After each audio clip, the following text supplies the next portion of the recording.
2 étoiles qui se tournent autour l'une de l'autre en seulement 38 minutes, séparées de seulement 300 000 km, soit moins que la distance Terre-Lune. C'est ce que viennent de trouver des chercheurs exploitant le télescope NICER installé sur la Station spatiale internationale.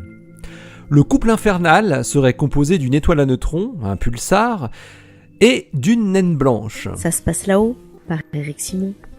NICER, Neutron Star Interior Composition Explorer, a été installé sur l'ISS en juin dernier. Si vous vous souvenez, nous en avions parlé ici.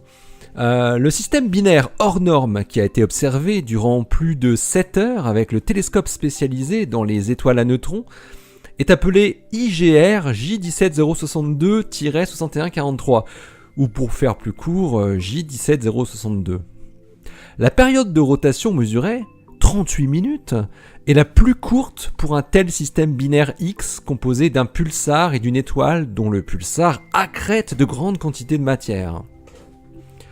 Todd Strohmeyer du Goddard Space Flight Center et son équipe expliquent dans leur article publié hier dans The Astrophysical Journal Letters que l'étoile compagne du pulsar ne peut pas être une étoile normale, entre guillemets, car la séparation des 2 étoiles est trop faible.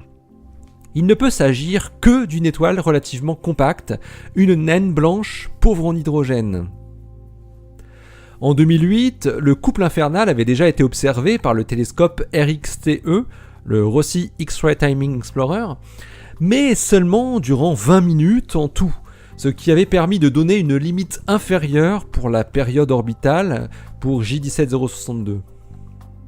NICER, qui est fixé sur l'ISS, lui, a pu observer le système binaire durant une période totale de 7 heures, répartie sur un peu plus de 5 jours, en août, octobre et novembre 2017.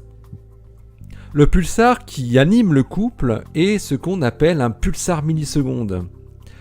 Il tourne sur lui-même plus de 100 fois en une seconde, très exactement 163 fois.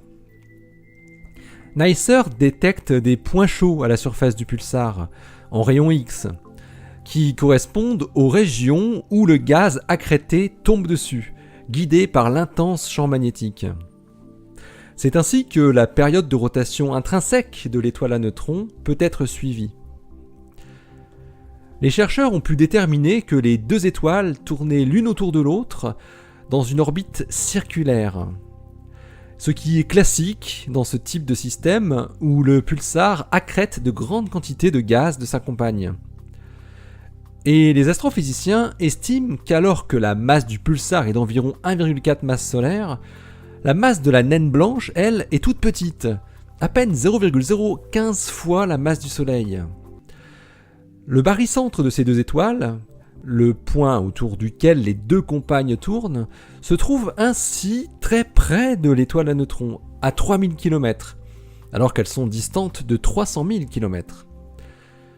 Ce sont les petites variations du temps d'arrivée des émissions X du pulsar, 8 millisecondes, dues au mouvement produit par la rotation de l'étoile compagne, qui ont permis à Todd Strohmeyer et ses collègues de déterminer les paramètres orbitaux du couple. Pour le 3e résultat publié de l'instrument NICER, on peut dire que c'est un très beau résultat. 2 autres observations ont été récemment publiées, début avril, certes moins funky, mais tout aussi importante.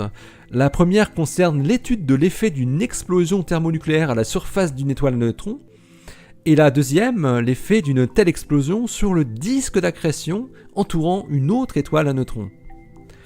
NICER est donc bien parti pour atteindre ses objectifs, offrir de nombreux résultats qui permettront de découvrir des processus cruciaux sur la physique nucléaire associés aux étoiles à neutrons. Allez, d'ici la prochaine, portez-vous bien, restez bien les yeux vers le ciel et les pieds sur terre. Salut!